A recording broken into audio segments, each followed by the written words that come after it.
Hey everybody, welcome back to another After Effects CS6 tutorial. I'm your host, Buddy Blackford, and in this tutorial I'm going to show you guys how to stroke it. Really? Nah, I'm just going to show you how to use stroked in a more advanced way. And there's different types, so I'm going to go over right now how to show you how to use stroke better and use it like a pro. So the first thing I want to show you is that up here in the options panel, if you click on this drop down menu in the character panel, there's a section called line join, and there's different types of stroke right here. So if I select this, actually I don't think I have to select it, we'll just try it real quick, and I select miter. Yep, I gotta select it. So you gotta select your text, come down to line join. If I select miter, look at the edges of the stroke. Like, just focus on maybe this corner of the S where my mouse is.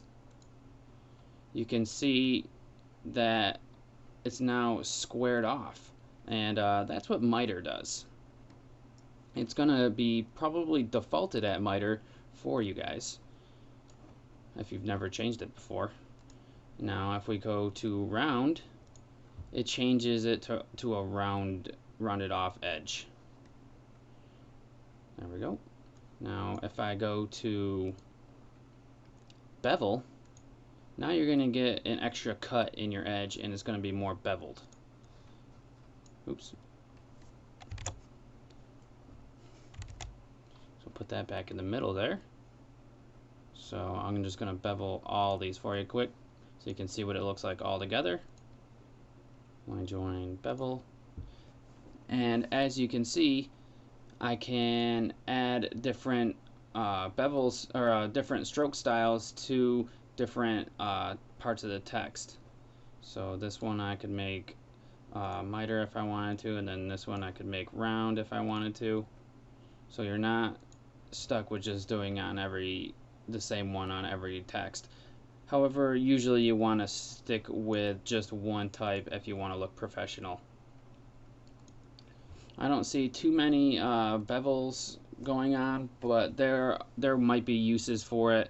Like maybe if you're writing out the word diamond, and diamonds have nice cuts on them like that, so use the bevel fill on that one. The next thing I want to go over are the stroke styles here, and I didn't go over them a lot in the intro, but now I'm going to show you what the different uses are. So if I have this text here, and maybe I want to push everything closer together. Something like this.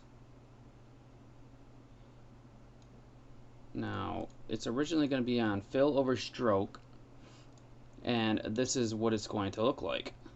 Now, the fill and the stroke interact like this here, where you can see it goes over top.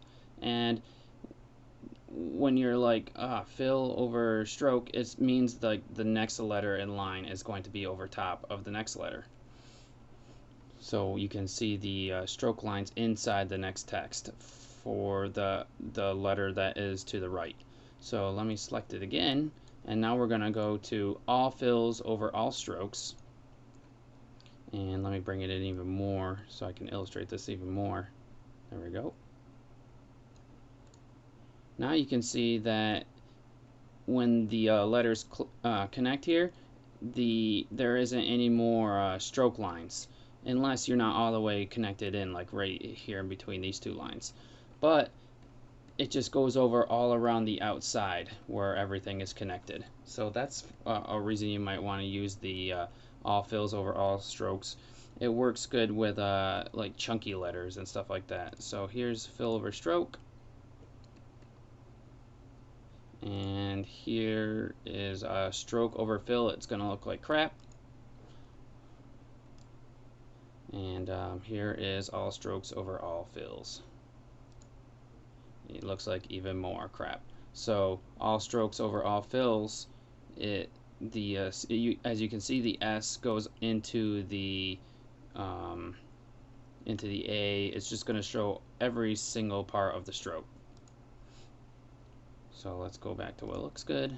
This one looks pretty good. You can also access your some of your stroke options from the more text options. So if I click on my text in my text layer, twirl down, there is a section called more options. Twirl that down, which mine was already twirled down. And now we've got the fill and stroke here. We've got per character, palette, all strokes, all fills over all strokes, and all strokes over all fills.